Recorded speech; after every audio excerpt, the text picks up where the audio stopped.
안녕하십니까, 장캠입니다. 반갑습니다.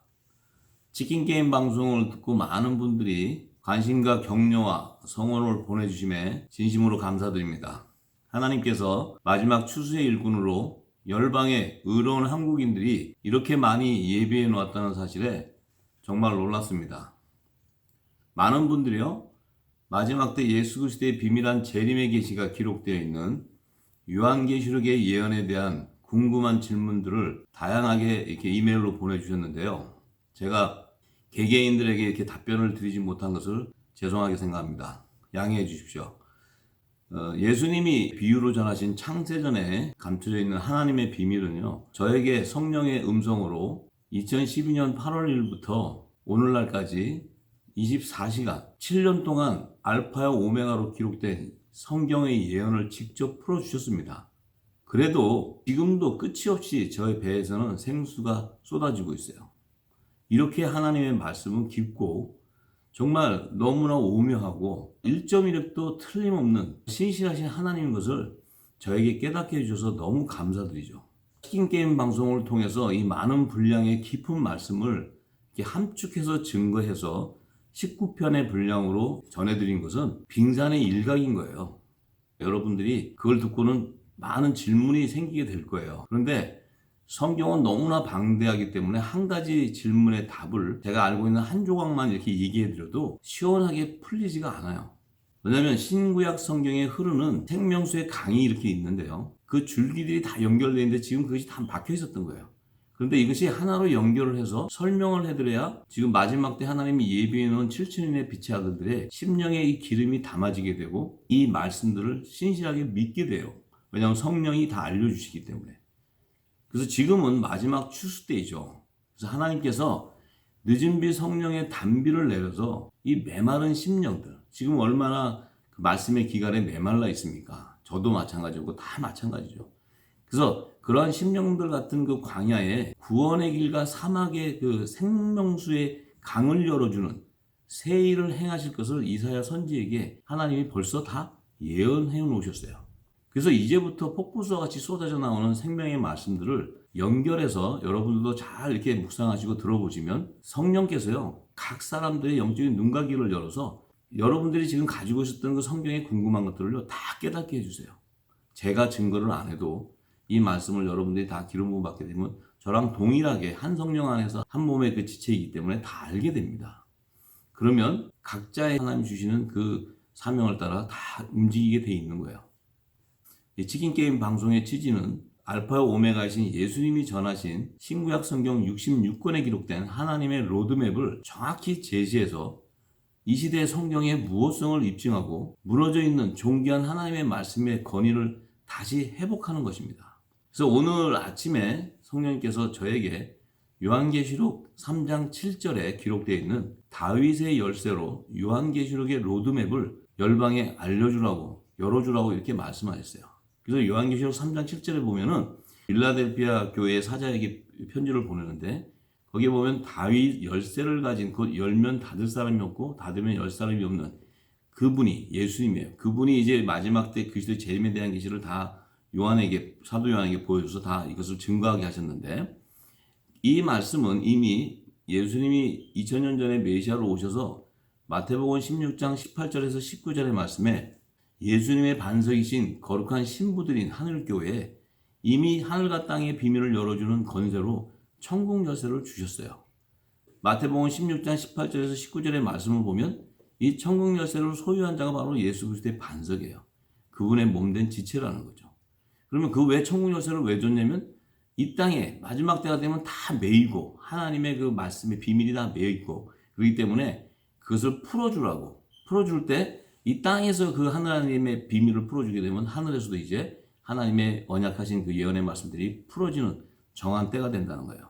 그래서 오늘은 그 요한계시록의 총체적인 예언을 풀어주는 키워드인 요한계시록 11장 3절과 4절에 기록되어 있는 두 증인의 실체를 신구약 성경에서 이렇게 다 찾아서 여러분들에게 요한계시록을 앞으로 여러분들이 읽을 때 볼 수 있도록 그 로드맵으로 제시해 드릴까 합니다. 요한계시록 11장 3절에서 4절의 말씀을 먼저 제가 풀어드리면서 오늘 계시록 11장의 말씀을 이렇게 다 풀면은요, 참 어마어마한 하나님의 비밀들이 다 나옵니다. 지금까지 부증인을 설명했던 그런 부분들이 부끄러울 정도로 우리가 알지 못했던 것을 증거해요. 이것을 풀려면은 정말 그 하나님이 실타래와 같이 얽혀놓은 이 언약의 말씀들을 신구약 성경에 기록되어 있는 말씀들을 다 풀어야 두 증인이 열리게 되어 있는 거예요. 그냥 우리 생각으로 두 증인을 증거할 수 있는 게 아니에요. 그래서 지금까지는 그것을 찾고자 해서 풀었지만 이제 진리를 알게 되면 모든 옷을 갈아입고 하나님의 진리의 빛을 증거해야 됩니다. 우리 뜻으로 뭘 만들어서 하는 것이 아니에요. 그래야 그 증거하는 분들에게 하나님의 역사가 일어나요. 자, 그래서 오늘은 두 증인에 대해서 총체적인 그 하나님의 예언에 계신 말씀을 제가 증거해 드릴까 합니다. 계시록 11장 3절과 4절의 말씀에 내가 나의 두 증인에게 권세를 주리니 저희가 굵은 벼슬 입고 1260일을 예언하리라. 이는 이 땅의 주 앞에서는 두 감람나무와 두 촛대니 이렇게 사도 요한이 기록했어요. 여기서 말하는 두 증인이라는 것은 하나님의 나라와 그분의 의를 성취하시기 위해서, 이것은 창세전에 감춰져 있던 비밀인데 이 세상에서 하나님이 약속하신 말씀, 그 언약을 성취하기 위해서 두 언약을 이 세상에 선포해 주십니다. 그것이 첫 언약으로 율법을 선포해 주시고 이제 새 언약의 중보자로 오셔서 예수님이 새 언약의 말씀인 복음을 전파해 줘요. 천국 복음을 온 세상에 전파하기 때문에 이 두 복음, 첫 언약의 율법과 새 언약의 복음을 온 세상에 전파하는 이 두 언약의 증인으로 기름 부음을 받은 율법과 복음의 공동체를 말하는 거예요. 또 그들에게 권세를 줬다 그래요. 두 증인의 권세. 그럼 이 두 증인의 권세가 무언가 알려면은요, 그 밑에 5절과 6절의 말씀에 보면 이렇게 기록되어 있어요. 만일 누구든지 저희를 해하고자 한즉 저희 입에서 불이 나서 그 원수를 소멸할지니 누구든지 해하려 하면 반드시 이와 같이 죽임을 당하리라. 저희가 권세를 가지고 하늘을 닫아 그 예언을 하는 동안에 비 오지 않게 하고 또 권세를 가지고 물을 변하여 피되게 하고 아무 때든지 원하는 대로 여러 가지 재앙으로 땅을 치리다 이렇게 기록했어요. 이 지금 5절과 6절의 말씀에는 두 증인에게 준 그 권세를 말하고 있는데 이 두 권세는요, 11장 5절 이하부터는 사도 요한이 두 증인을 분리하지 않고 저희로 이렇게 증거합니다. 저희로 증거할 때 이 저희 안에는 복음의 일꾼들과 율법의 일꾼들을 나누는데 그것을 깨닫는 자가 알게 하려고 그냥 저희로 증거합니다. 여기에 이렇게 하나님의 비밀을 감춰놨는데 그 비밀을 풀려면은 신구약 성경의 예언을 풀어주는 천국 열쇠를 받아야지만 저희는 할 때 이 저희는 누구를 얘기하는지를 알 수 있어요. 그래서 이것을 풀지 못하기 때문에 지금 두 증인을 풀 수가 없는 겁니다. 자, 그래서 두 증인에게 준 권세를 보면 먼저 저희 입에서 불이 나서 저희들의 그 원수들을 다 선멸하게 되고 멸하게 되는데 그 원수들이 이 두 증인 중에 복음의 아들들을 해하려고 그러면 다 죽임을 당한다고 얘기했어요. 그래서 이 불이 나간다는 것은 성령의 불과 검인 영생하는 하나님 나라의 비밀한 영원한 복음을 얘기하는 건데 이 복음을 마지막 때 전삼년방 기간에 모든 민족이 다시 예언하는 복음의 아들 곧 이들은 하늘의 대사의 권세를 받게 돼요. 그래서 이들도 사도에게 부어졌던 기름 부음이 다 있는 거예요. 빛의 아들들도. 사도만 받는 게 아니고 사도도 다 하나님의 아들들이기 때문에 동일한 기름 부음을 받아요. 그래서 그들이 이 영원한 복음을 온 세상에 전파할 때 그들의 입에서 불이 나간다는 것은 성령의 검, 진리의 말씀이 나간다는 거예요. 그래서 그 권세를 받은 자들이 바로 복음의 아들들을 얘기하는데 그리고 또 그 밑에 예언하는 날 동안 비 오지 않게 하고 또 권세를 가지고 물을 변하여 피가 되게 하고 아무 때든지 원하는 대로 여러 가지 재앙을 땅에 친다는 것은 율법의 두 선지자인 모세와 엘리야의 권능을 예표해 주는 거예요. 그래서 이것은 마지막 때 유대인과 이방인들 가운데 두 선지자들이 이제 등장하게 되면 그들에게 이 율법 아래 있는 자들이에요. 그들도 선지자들도 율법 아래 있는 종들이에요. 그래서 그들도 모세와 엘리야의 권능을 받아서 이 환란의 피난처로 하나님의 종들을 인도하는 그 두 선지자의 사명을 주는 거예요. 그래서 그들에게도 엘리야와 모세의 권능을 받는 것을 나타내요. 그래서 이 권세 안에는 사도의 권세와 선지자의 권세가 내포되어 있는 거예요. 이것을 알고 풀어야 11장이 풀립니다. 자, 그래서 그들이 굵은 벼슬을 입고 1260일을 예언한다는 의미는요, 이 두 증인이 굵은 벼이라는 것은 회개를 했다는 거예요. 그래서 정결하게 씻어진 것을 의미하는 거예요. 구약 시대는 성결의 표로 이 제사장들도 제사장 옷을 입을 때 고의로 만든 베옷을 입고 성소로 들어가야지. 제사장은 또 성소로 들어갈 때 그렇게 입지 않으면 직사한다고 하나님께서 그들에게 말씀하셨어요. 그래서 이 베옷을 입은 자들 중에 보면은 두 증인이 굵은 베옷을 입었다는 의미는 지금 이 신약 시대는 세례를 의미하는 거예요. 세례. 그래서 율법 아래 있는 자들, 예수님 오시기 전에 율법 아래, 지금도 율법 아래 있는 거예요. 예수님 오셔서도 세례에 대한 비밀을 모르면 그들의 정체성을 분별할 수 없어요. 그래서 율법 아래 있는 자들 가운데 예수의 이름으로 제사함을 받는 세례를 받고 구원의 표를 받은 하나님의 종들이 입는 그 회개에 합당한 베옷을 입었다는 거예요. 그런데 하나님의 아들 역시도 이 땅에 예수님이 말씀을 주셔서 아들의 명분을 세워지기 전까지는 율법 아래에 있어요. 율법 아래에 있었기 때문에 그들에게는 아들의 명분을 얻게 되는 또 성령의 약속을 받은 선물로 성령의 세례를 받게 돼요. 그들이 그 성령의 세례를 받게 되면 종의 신분에서 하나님의 나라의 유업을 이룰 아들의 신분으로 세워지게 되는 거예요. 그래서 그들이 왕권의 권세를 가진 후사들이 되는 거예요. 이 성령의 세례를 받지 않은 자들은 계속해서 율법 아래에 있는 거예요. 그래서 이 두 부류의 성령의 세례와 예수의 이름의 세례, 제사함의 세례를 분별할 수 있어야 돼요. 구약 시대는 예수님이 오시기 전에는 세례 요한 또 선지자들을 통해서 제사장들을 통해서 물 세례를 줬어요. 그래서 예수님도 율법 아래에서 나셨기 때문에 예수님이 복음의 사역을 하시기 전에는 요단강에서 세례 요한을 통해서 물로 세례를 받으시고 그 요단강에서 세례를 받고 일어나실 때 아들의 명분으로 세워지는 내 사랑하는 아들이라는 하나님의 음성이 떨어지는 그 성령의 세례가 임하기 때문에 예수님이 아들의 명분으로 세워지고 부활의 첫 열매로 하나님 나라의 보좌로 육신을 입고 오신 메시아가 하늘 보좌로 들어가는 그 하나님의 의를 이루셨기 때문에 메시아가 되고 또 그분이 구원주가 되고 이 땅에는 새롭고 산 길인 구원의 길을 열어주시는 거예요. 그 비밀을 우리가 잘 알아야 됩니다. 그래서 사도 베드로는 사도행전 2장 38절에 회개하여 각각 예수의 이름으로 세례를 받고 자 예수의 이름은 죄를 사함받는 세례입니다. 그러면 거기에서 하나님의 약속을 받은 자들은 성령의 선물을 받게 된다는 거예요. 이 성령의 선물은 성령의 약속을 받은 하나님의 자녀들에게 임하는 성령의 인치심. 그들은 종이 아니고 이제 하나님의 아들이 되는 신분이 돼요. 그래서 후사가 돼서 로마서 8장에 보면 예수님도 후사요, 자녀들도 후사가 돼서 예수님이 영광 보좌에 앉을 때 함께 동참한다고 사도 바울은 증거하고 있습니다. 자, 그래서 구약과 신약 시대에 하나님의 종들의 이마에 성결의 표와 구원의 표로 입맞는 물세례와 예수의 이름의 제사함의 세례를 알아야 신구약 시대에 하나님의 종들을 추수하는 구속사의 비밀을 알게 되는 거예요.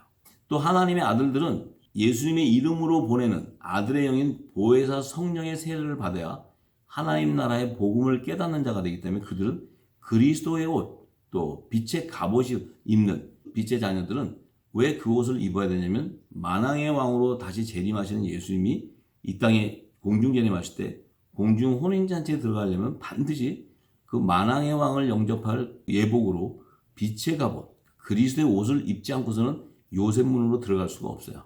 왜냐하면 그것은 왕들의 신분만, 후사들의 신분이 들어가기 때문에 그걸 입지 않고서는 들어갈 수 없는 거예요. 그래서 회개에 합당한 구원의 표를 받고 흰 옷을 입은 종들은 들림받을 수가 없는 거예요. 지상전에 왔을 때 시온산에 노래하는 새 예루살렘 성으로 입성시키는 그때에 그들이 환란의 피난처에 있다가 후 3년 반이 지나서 그 시온산으로 입성하게 되는 거예요. 그들을 바로 14만 4천의 하나님의 종들을 얘기하는 거예요. 자, 그래서 이것이 바로 갈라디아서 4장 5절에서 7절에 사도 바울은 그 뜻을 분명히 알고 아들의 명분으로 세워지는데 그들은 율법 안에 있는 자들이었는데 예수의 피로 속량되어서 아들의 영을 받게 되기 때문에 하나님을 이제 아바 아버지라고 부르는 신분이 되고 종들은 아바 아버지라고 할 수 없어요. 왜냐하면 하나님의 자녀는 하나님을 아버지라고 부를 수 있지만 하나님의 종은 주인 어른이 되죠. 아버지라고 할 수 없어요. 그래서 아들의 영을 받은 자는 종이 되는 것이 아니고 하나님의 아들이 되기 때문에 하나님 나라의 유업을 잇는 후사가 되는 거예요. 여러분들 자녀가 있으면 그 자녀에게 유산을 남겨주지 내가 알지 못하는 다른 자녀들한테 불러서 그들에게 유산을 남겨줄 수 없는 거예요. 하나님 나라의 유업을 받을 자도 하나님의 자녀들에게 주어지는 거예요. 자, 이들이 바로 마지막 추수 때 모든 민족 가운데 아브라함의 4대손으로 남겨둔 7천인의 요셉의 영적 자손들과 14만 4천의 이스라엘 12지파의 자손들의 열매라는 것을 증거하는 겁니다. 그래서 이 두 부류의 물세례와 예수님의 제사함을 받는 세례는 종들이 받는 세례고 또 성령의 세례는 성령의 약속을 받은 하나님의 아들들이 받는 그 신분을 나타내는 그 두 부류의 세례의 비밀을 열어주는 천국 열쇠가 바로 이 두 증인의 정체성을 드러내주는 거예요. 그리고 그들이 1260일 동안 다시 예언한다는 것은 이 1260일이라는 것은 7년 흉년 안식년 기간인 2022년 속죄절에서 2029년 속죄절에 이 기간 중에 전 3년반의 시기인 2022년 속죄절에서 2026년 3월경인 시기가 바로 이 1260일간의 시기예요. 이것이 전 3년반의 시기인데 이 시기에 일어날 그 요한계시록의 예언이 바로 7년 풍년 안식년 기간인 2015년 속죄절에서 2022년 속죄절에 이미 거둔 7천의 빛의 아들들이 전 3년반 1260일간 영원한 복음을 열방에 다시 예언하게 될 때 이 열방의 교회와 성도들 가운데 굵은 벼슬 입고 나오는 14만 4천의 반열에 기록된 이스라엘 영적 자손들이 회복을 이루는 대부흥의 역사가 전 세계적으로 일어나게 되는 거예요.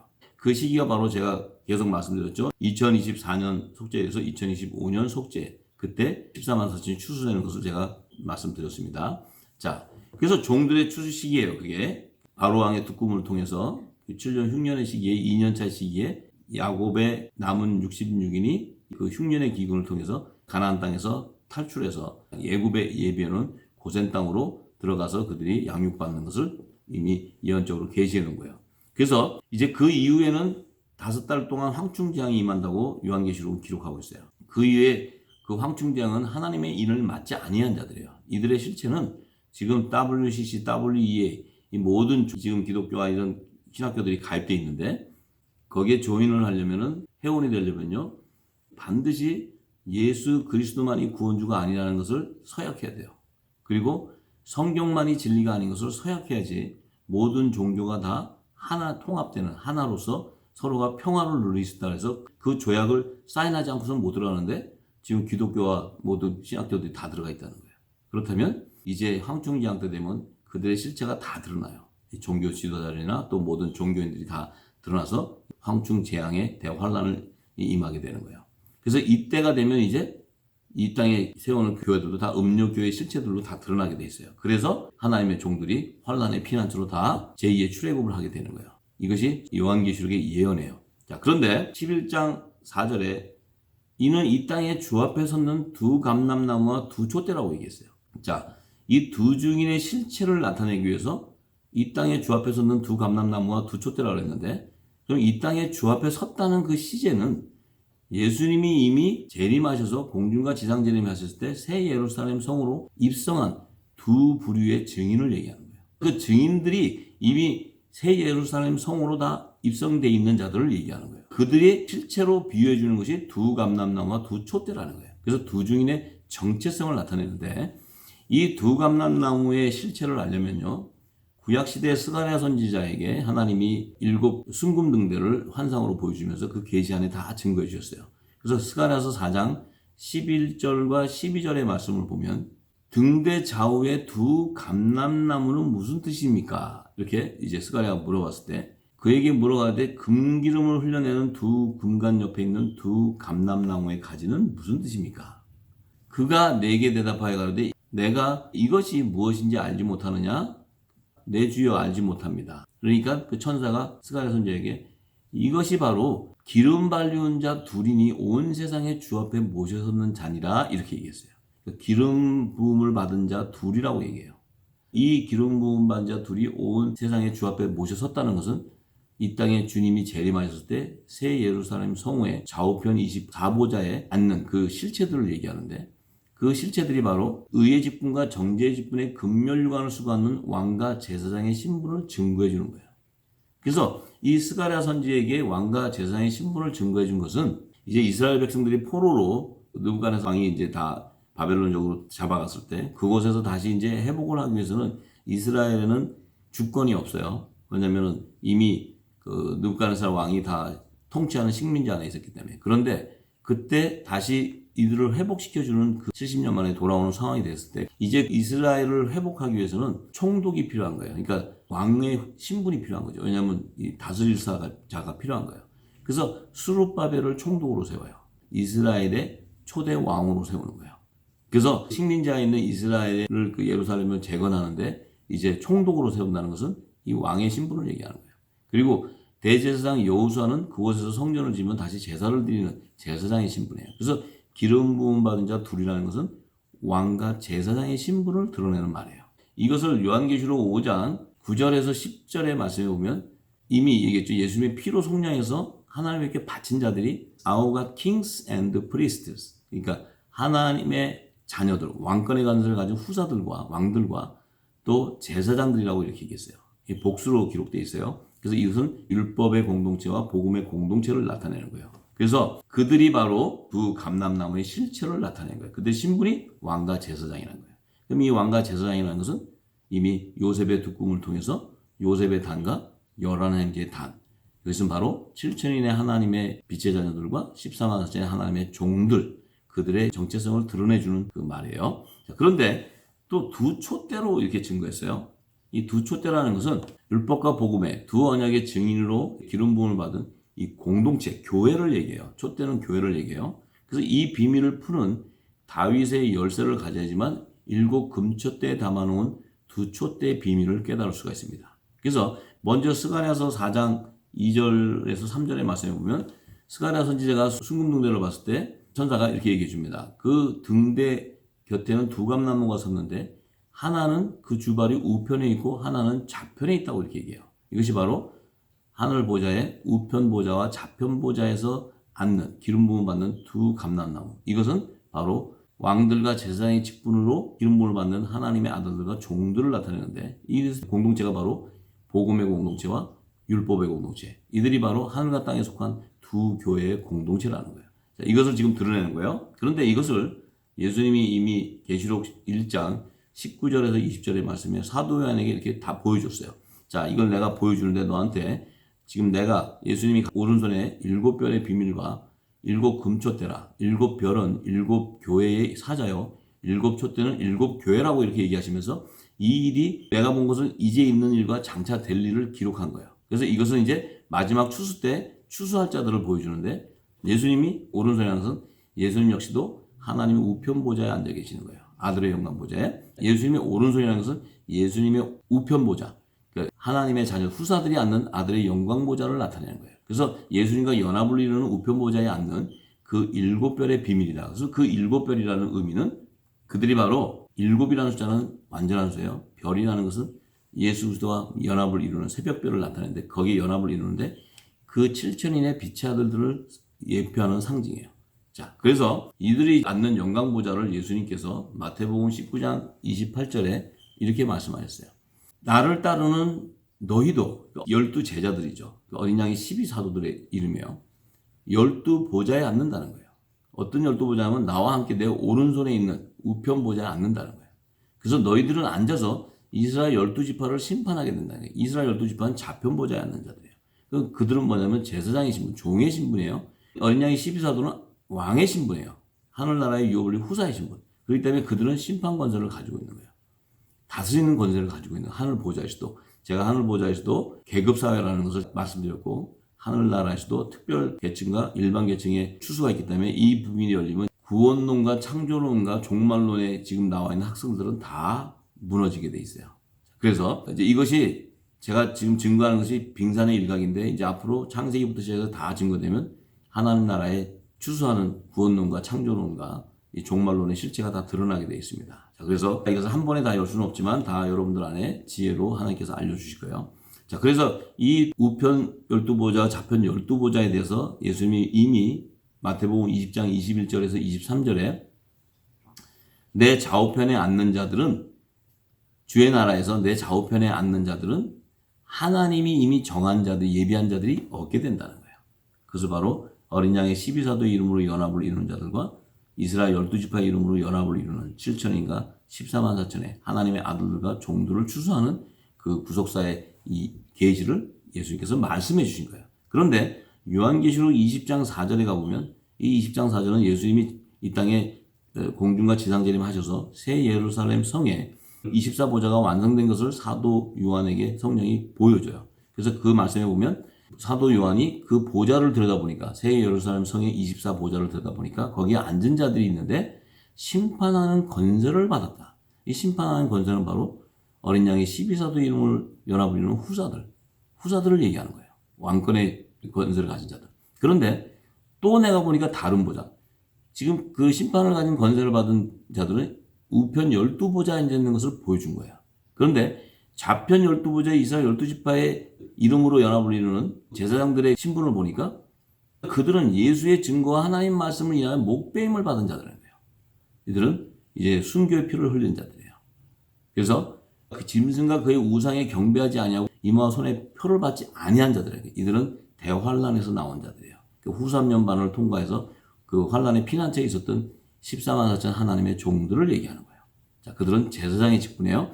이 두 왕과 제사장의 직분에 앉아있는 그들의 우편 12보좌와 좌편 12보좌에 있는 것을 증거해 주는 거예요. 왜? 예수님이 이미 말씀했던 것을 사도 요한이 마지막 때 그들의 실체를 계시록에다 증거해 놓는 거예요. 자, 그래서 예수님이 이제 7별에 대해서 7별은 7교회의 사자라고 이렇게 말씀하셨어요. 자, 이 7별의 교회의 사자, 그러면 이 사자는 영어 성경에 보면 엔젤이라도 나와 있어요. 엔젤. 그런데 왜 그렇게 썼냐면은 하나님이 이 그리스도의 계시를 천사에게 줘서 내 종 사도 요한에게 주라고 얘기했어요.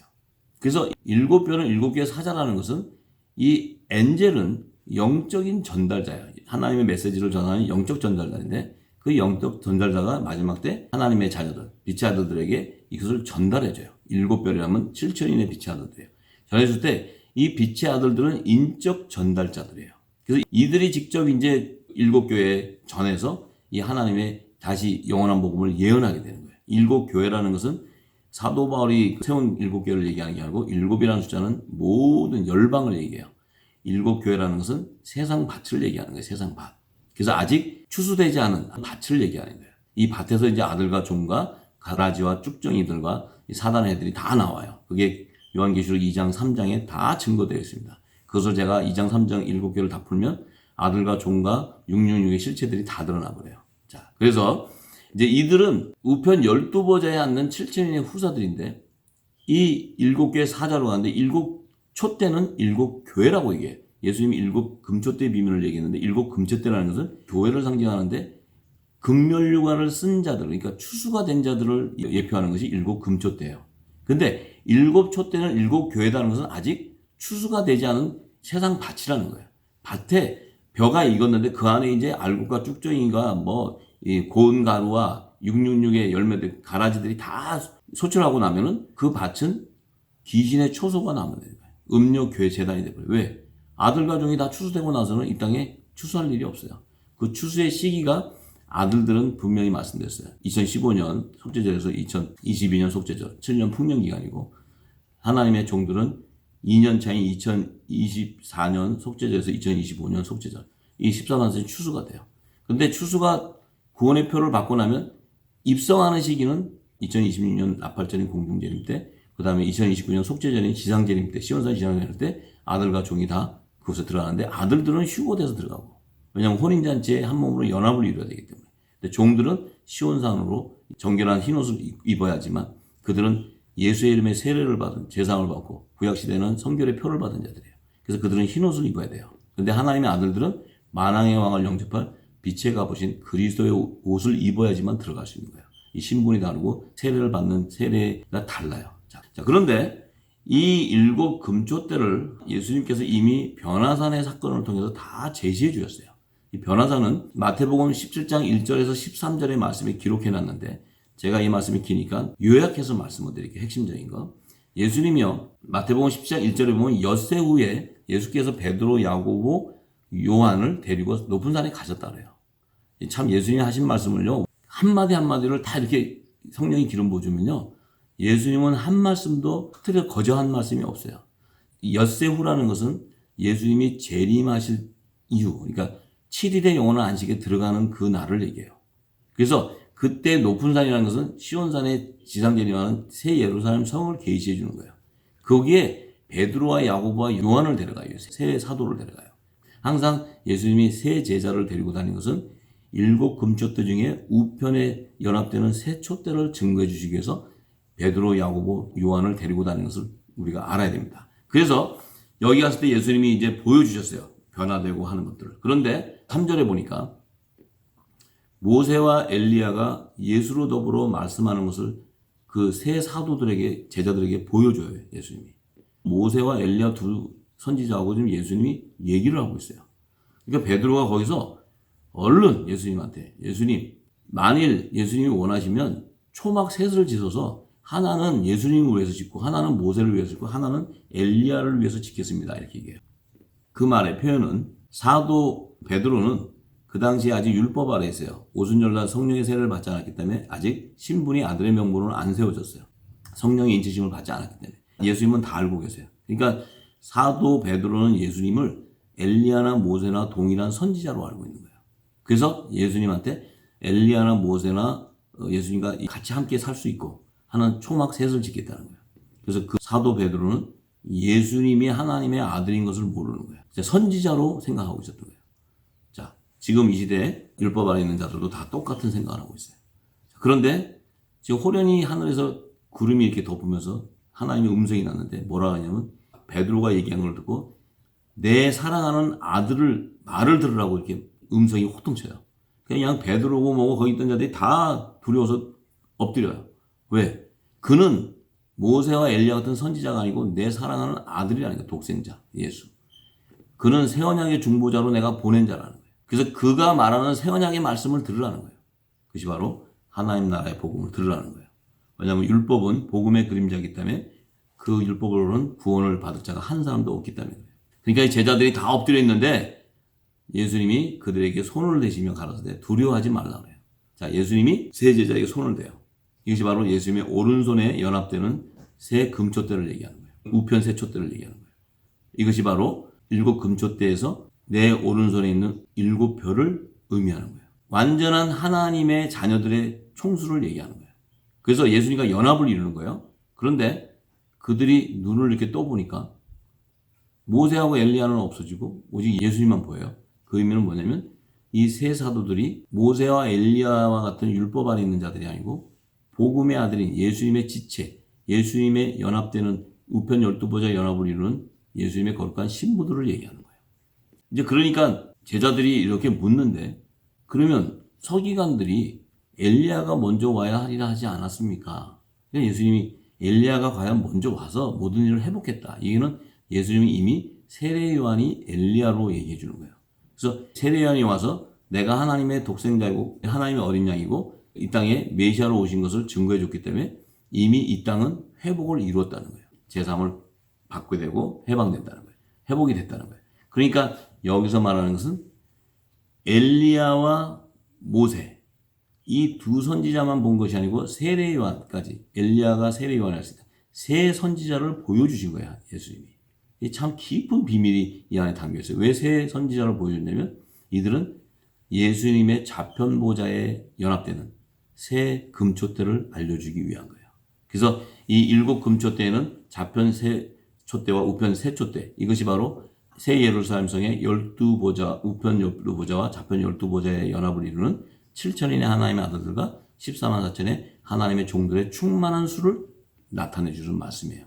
자, 그래서 이 비밀을 알아야 이 두 촛대는 일곱 금촛대의 좌우편 세 촛대의 연합을 이루는 하늘과 땅에 속한 복음과 율법의 두 교회의 공동체를 이루는 천국 열쇠라는 사실을 알아야 됩니다. 자, 그래서 이 부분들을 우리가 다 알아야 요한계시록의 11장에 기록되어 있는 말씀들을 다 알게 됩니다. 그래서 오늘은 이 너무나 깊은 영역의 말씀들이기 때문에 여러분들에게 이것을 1시간 갖고도 부족합니다. 그래서 다음 시간에 제가 이것을 한 번 더 말씀을 드려야 돼요. 이 말씀을 드리게 되면 신구약 성경 66권에 기록된 총체적인 하나님의 창조론과 구원론과 종말론의 실체가 다 드러나게 됩니다. 지금까지 여러분이 알고 있었던 그 두 증인에 대한 실체를 다 드러나게 되면 여러분들이 그 두 증인을 잘못 알고 있었던 사실을 다 알게 되고 괜찮습니다. 처음엔 누구도 이 진리를 안 가르쳐 주면 모르는 거예요. 근데 이제부터는 진리의 말씀을 깨닫고 모든 민족에 다시 예언하는 7천의 의로운 한국인들을 찾으시는 늦은 빛 성령의 음성에 귀를 기울이시기를 소망합니다. 시청해 주셔서 감사합니다.